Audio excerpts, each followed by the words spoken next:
تخيل معايا تكون في المستشفى بتطلع شهادة ميلاد لولادك وتفوجئ وانت في نفس اللحظة ان انت عايز تطلع لهم شهادة وفاة. الحاجات دي ما بتحصلش غير في فلسطين، الحاجات دي ما بتحصلش غير في غزة، الحاجات دي بتحصل ومحدش بيتكلم عنها كتير. الحاجات دي جرائم وانتهاكات بتحصل على مرأى ومسمع من العالم كله ومحدش عايز يتحرك.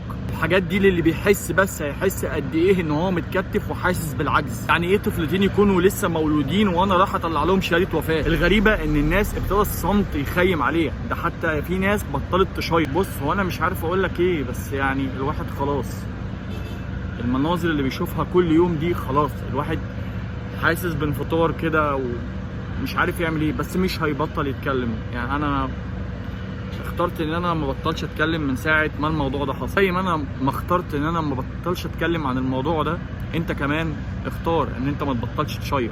اختار ان انت اي صوره تيجي قدامك ما تسيبهاش غير لما